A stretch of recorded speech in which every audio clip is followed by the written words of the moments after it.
Hello. Hello, hello, hello. This is Becky. Great to see you. Thank you for being here. Good to see you. So welcome, welcome, welcome. I know it's evening where you are, and I appreciate your taking the time to chat.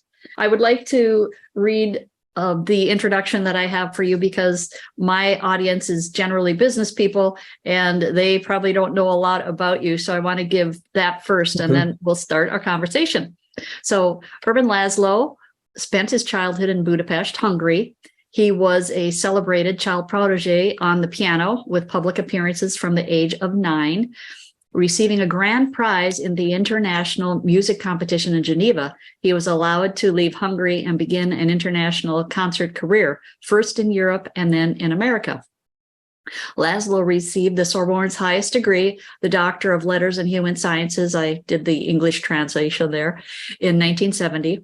Shifting from the life of a scientist and humanist, he lectured at various U.S. universities, including Yale and Princeton.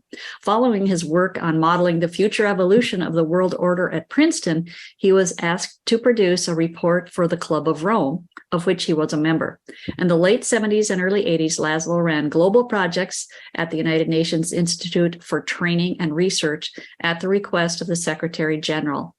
In the 1990s, his research led him to the discovery of the Akashic field. The author, co-author, and editor of 106 different books that have appeared in a total of 25 languages, Ervin Laszlo has also written several hundred papers and articles in scientific journals and popular magazines. He is a member of numerous scientific bodies, including the International Academy of Science, the World Academy of Arts and Science, the International Academy of Philosophy of Science, and the International Medici Academy. He was elected member of the Hungarian Academy of Science in 2010. Dr. Laszlo was awarded the State Doctorate, which is the highest PhD from the Sorbonne, the University of Paris, in 1970, and received honorary PhDs from the United States, Canada, Finland, and Hungary. He was the recipient of the Peace Prize of Japan, the Goy Award in 2001, of the International Mandir of Peace Prize of Assisi in 2005, and of the Luxembourg World Peace Prize in 2017. He was nominated for the Nobel Peace Prize in 2004 and 2005. In 2019, Ervin Laszlo was cited as one of the 100 most spiritually influential living people in the world, according to Watkins Mind, Body, and Spirit magazine. In 2020, he was cited as the 28th of the Om magazine's top 100, the world's most inspiring people list. A native of Budapest and a U.S. citizen, he lives with Carita, his Finnish-born wife, in Tuscany. There, that's a long list. Okay, thank you. And very impressive. And as I said, I'm just really thrilled to have you with us. And because I work in business, I work with companies that are trying to grow and increase their profits and revenues and serve their customers. My questions really are more about what this all means to business people. And because a lot of people probably aren't familiar with your work or the great transformation that is coming or underway, I wonder if you can take maybe just a few minutes to explain what do you mean by the great transformation, just in general terms, and then we'll dig into some specifics on business. Well, the recognition has to dawn first that the current way of operating human society on this planet is not sustainable. It leads to growing crises, the exhaustion of resources, overextension of the planet's redistribution capacity, regenerated capacity, and increasing conflicts, as we now see more and more. It's not by accident that these wars are erupting in various places. The whole human population of the planet is being stressed. It's on the edge of a breakdown. Now, business has every interest in making this system that supports human life sustainable and credible and manageable so that business can continue to operate. You need clients, you need humanity. You can't operate in a vacuum. And to do so now is the time, as better to realize that it needs to change. What does need to change? The way we look at the world, the way we handle our problems. We need, to put it in a short phrase, we need a new mindset. Yes. The term paradigm is being used increasingly as being the kind of system of thought that can explain the facts. It comes from the sciences, it's used now everywhere in society as well. So what I've been doing is creating a whole institute for the new paradigm research and working with my colleagues in creating an upshift to a world that is peaceful and sustainable, and I would say also cooperative and harmonious. Peace and harmony have been the ideals, the objectives of human societies, especially in the East, for thousands of years. Peace and harmony are always inscribed in the great spiritual systems. We are far from realizing this today. Now, it's in our interest of business to get it more peaceful in this world, except, I suppose, for weapons businesses, but I want to discount those at the present. Yeah. For regular business that is working for human benefit needs a transformation of the mindset in which the majority of people, a critical mass in humanity, approaches its life, its prospects for development, and find a better way to move forward. There are better ways, and I think it will be well advised for business leaders to look into those ways and get ready to change. So let's talk a little bit more, if you could, specifically, because I know you've got research going on in a number of different areas, and business is one of them. What would you say as a business leader, what do people need to do if they really want to be a leader in this transformation? Recognize that we are part of an evolutionary process that offers tremendous opportunities, but also harbors danger. If we don't recognize the limits, the boundaries of what we can expect from the planet, how we can deal with each other, how we can what we expect from human interactions altogether, human organizations. If we don't recognize this, we'll move into a more and more stressful situation. So what we need is the recognition that there are ways in which human life can flourish on Earth. These ways are different from the dominant paradigm that is ruling the world today. They are more modest in a way, but also more magnanimous, more generous. So to look at these things was part of my work, to try to show what the new ways in which we can live and flourish together on the planet. What are these ways?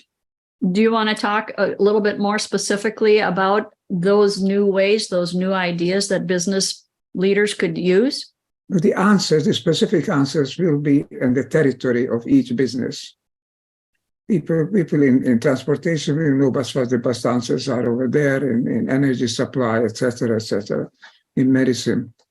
What they have in common is that they are mindful of possibilities and of constraints, and that they look a little bit at what is the possibility for life to emerge and to develop on this earth.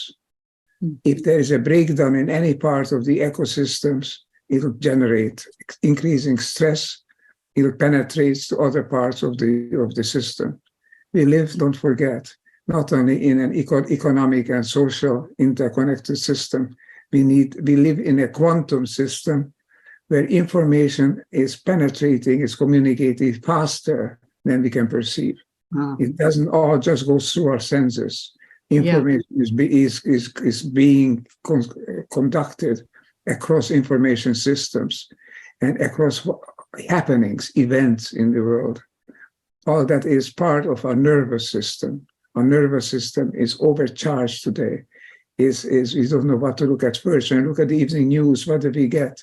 We get news of war, of violence, of deprivation, of ecological and social problems. this whole situation needs to be turned around. The word I use for this, the term I use for this is upshift. You have to shift up to the next level of what is our natural, normal, safe evolution. Evolution is not just biological, evolution is also social and cultural and human altogether. We need to shift up to a peaceful and harmonious world. That is what I said is the key, and we can spell it out on each particular area of human activities. But as I said, every business leader will know best the particular ways so he can proceed in his own area. But what they have in common, what we need to regard and recognize is that we can't exceed the bounds of what is a safe and humanly favorable evolution, the evolution of life, without paying the price. Yeah. Would you say that there are business leaders that are recognizing this and are being more effective? Are they in certain industries based on your experience, or certain geographical areas? Like, for example, are people in Europe getting more attuned than they are in the US? Have you noticed any particular, like I said, maybe industries or geographic areas where this is taking hold? Well, the innovative industries based on information, based on the ecological awareness, those are the most sensitive to change. But I can answer this in very concrete terms with a suggestion. I have written a book which was published late last spring, end of April actually. Mm-hmm. It's called The Survival Imperative, published by Light on Light Press.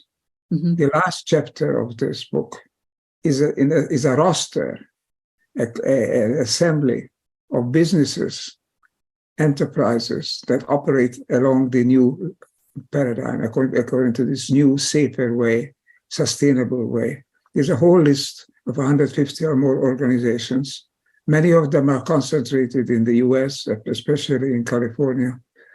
Many of the smaller nations, like Holland, like Finland, like Sweden, they are more sensitive to this. They themselves are kind of islands in a larger sea, and they know what it means if their background system on which they depend is they are no longer operative.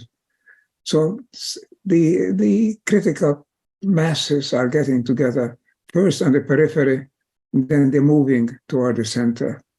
On the periphery, there are all the changes that we need are happening already. What we need is to move these peripheral movements toward the center. And that's why I suggested and actually founded an operative organization called the World Upshift Movement.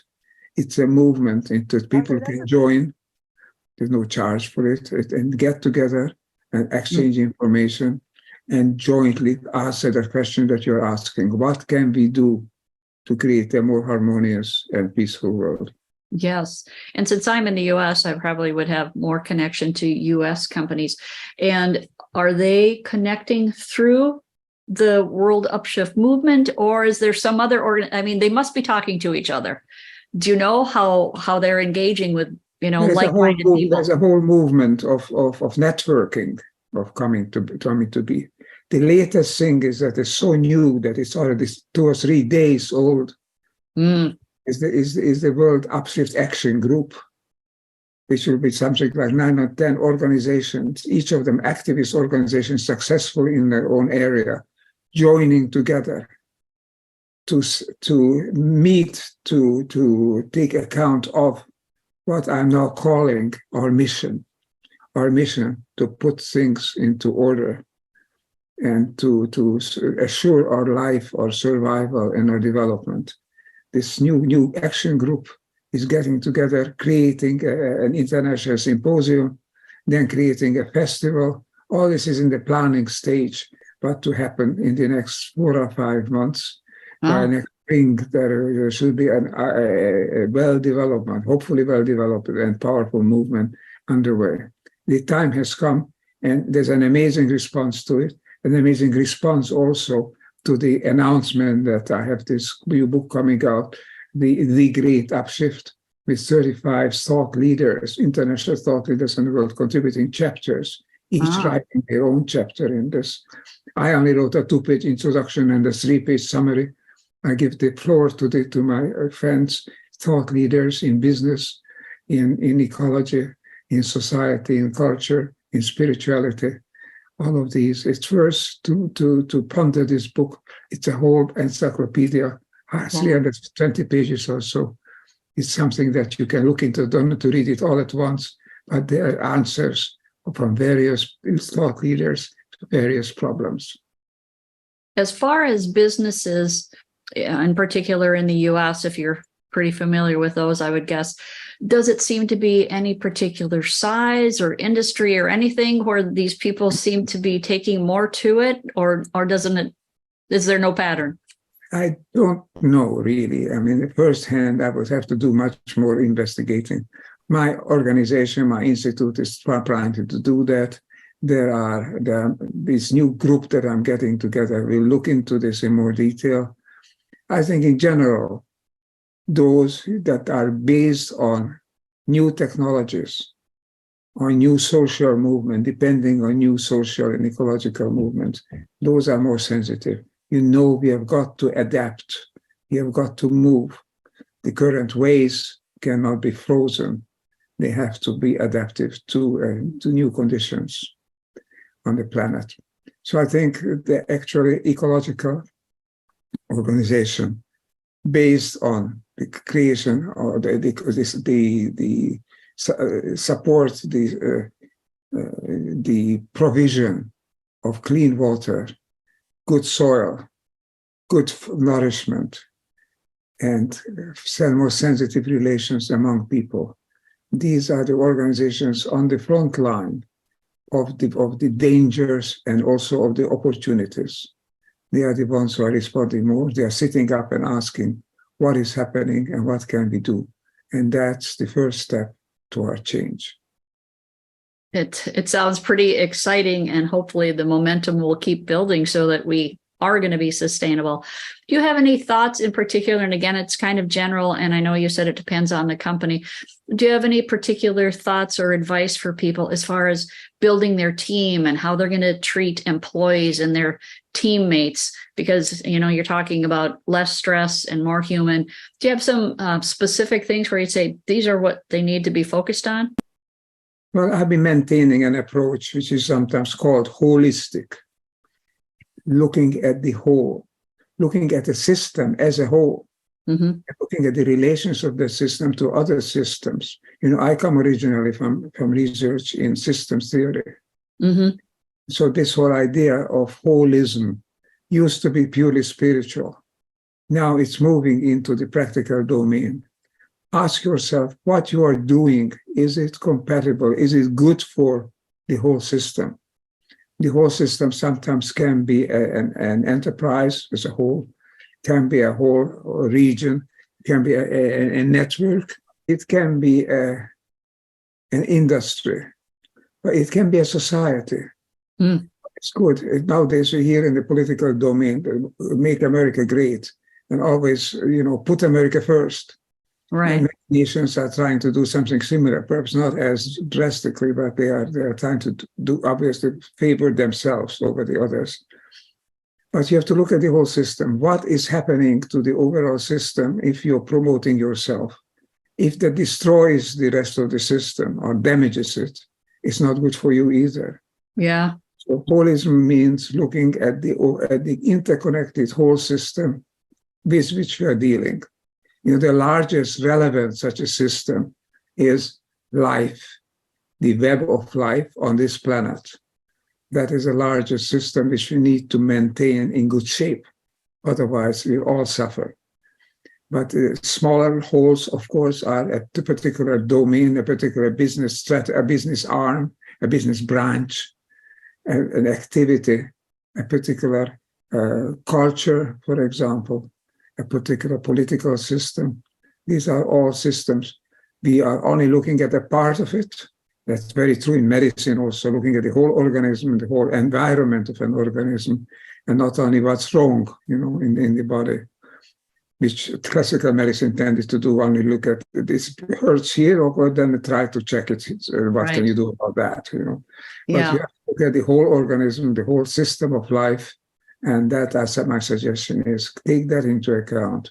If what you do destroys the rest of the system or damages it, don't do it, because ultimately this will feed back and harm you as well. Again, being a business person, we always talk about our competition. Yes. And how do we deal with competition? And we have to beat the competition, and we have to, in some cases, people say we want to destroy the competition. And, it's across the board, I think, on how people talk about and deal with competition. Yet I know that in certain technology fields, and in particular, I think some software things, there's a much more collegial atmosphere about company A is developing something. They might share part of that with company B, and company B might share something back, or with company C. And I'm just wondering if you've got some thoughts and some insights too on how, as business people, do we need to reframe how we see competition? What does competition even mean in the new transformation, new paradigm? Well, competition is a driver of change. And change is the domain, is the birthplace of innovation. So obviously competition is good, but all-out competition for no matter what, only for your own profit, that is dangerous. That destroys the system in which competition takes place. That destroys the competitor. You don't compete at the expense of the competitiveness of the competitor. Let's compete together, and let's try to look at what we are competing for. What is good for me? Is it tenable? Is it acceptable also for competitors? It sounds like an altruistic answer, but it's necessary. It's the basis. If my good is my gain, is your loss. And if this is the absolute rate, this is the so-called zero-sum game. If you're just playing that kind of game, then you're losing out on the whole, because the overall system will suffer. Then it will be a negative-sum game sooner or later. It's bad for me and it's bad for you. We have got to choose positive-sum games. What is good for me has got to be good for you, not in such a way that it destroys me, but that you can compete together and create a sustainable world together. That is to our advantage. That's a good competition. That's an enlightened competition. And I suggest that businesses need to look at this and begin to adapt toward playing positive-sum games for the common good. That makes a lot of sense. I come from the marketing strategy side, and I always say, we are in business to solve a problem, serve a customer, and there's all kinds of things we can do. And when I'm working on a plan or working with clients, I always say everything we do has to be geared to solving the client or the customer's problem and doing it really well, and make sure all we do is geared towards helping them and getting them the solution they need. And I think then everybody can be different and unique if they're focused on solving the problem for the customer. And then maybe that's partially the way of getting to the point of, we're not out there to destroy other people or other companies. We're out there to do the best job we can at what we know how to do in our technology to serve customers and help them get the solutions they need. Does that make sense? Absolutely. That's the key. When I said about the whole system is also our clientele, a whole body of people who are living on the basis of what our industry offers to them. The joint interest is the real interest of every individual. The motto is, my separate interest is not necessarily the interest of the whole, because it can stress the whole system. But the interest of the whole system is necessarily my interest also. Right. I need the whole system to operate, to develop. We've got a couple more minutes, and that made me think of something that, of course, went out the other ear. I just lost that thought, but I was thinking about here's what it was. If we look at competition from, we got to beat this company, we got to do that, instead of looking at how do we solve problems, how do we best take care of customers, how do we do that?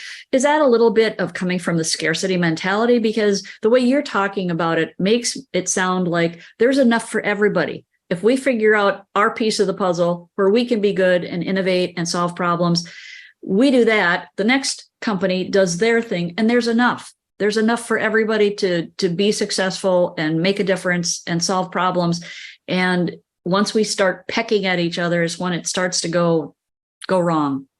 We have to keep in mind Gandhi's saying, to be the change you want to see.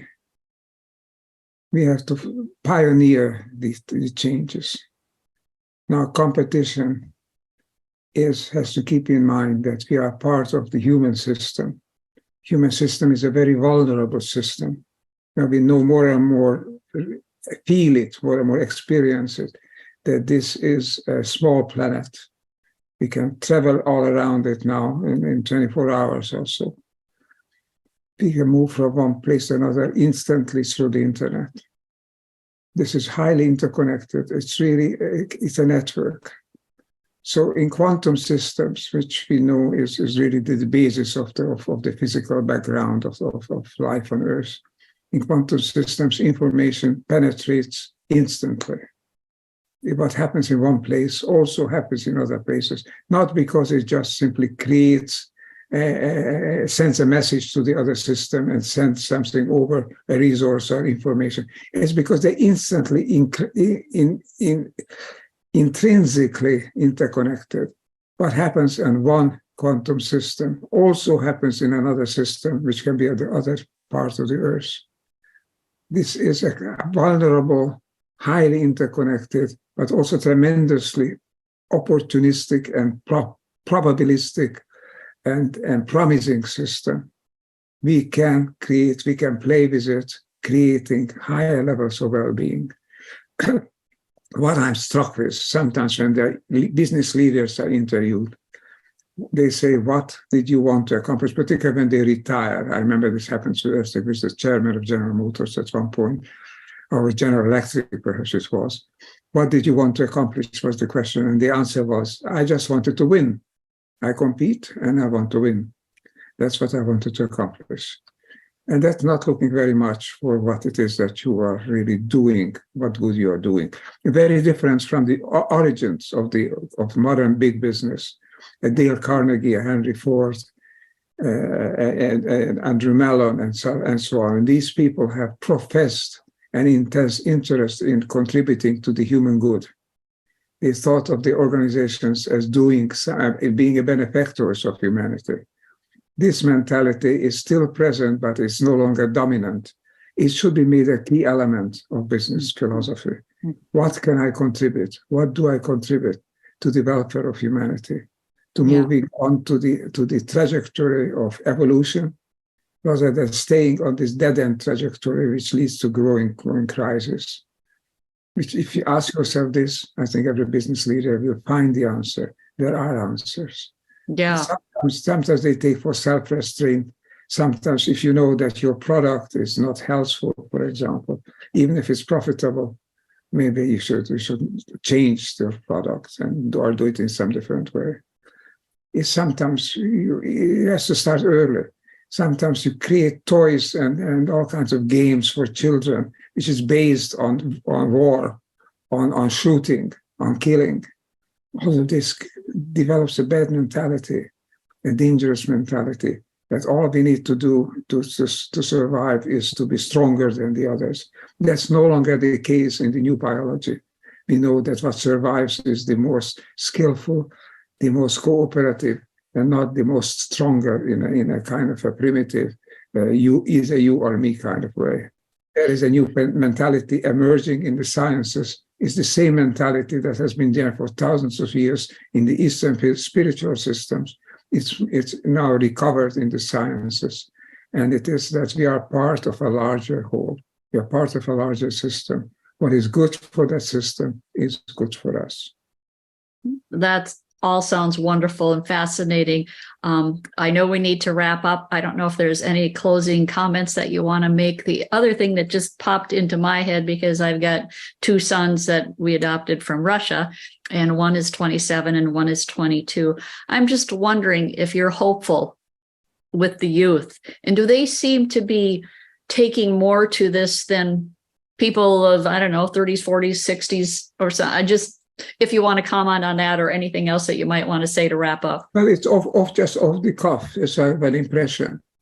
The times when business people are sensitive to change are either before they get into a business and become successful in that business, when they feel that they have more alternatives, they're looking around, and when they're retiring, when they're still having good health and active, but no longer formally connected, running a business. Then they're easier for them to move around, not having to worry about the immediate profits and benefits of a particular business. On these two levels, change is happening faster, but obviously it can't be confined to these levels. It has to happen all across the board. Yes. Well, I just so much have enjoyed our time together and your willingness to share your thoughts. Thank you so much. And I know you've got lots to do to get ready for your next trip, so I will let you go. And again, thank you so much. Thank you also for this conversation. You know, I too have two sons, and one of them is a management consultant working on sustainable management. And the other one is heading my institute on the new paradigm research. So my sons who are trying to take a part from the level of business and organization to creating a change in the business mentality. I think it's absolutely key. But I see the young people that are joining us and working with us are all changing, are all asking, what can we do? And all trying their best to do something better than what we have been doing so far. That's awesome. And I just hope everybody that's doing that can stick with it. Thank you for the conversation. Thank you so much.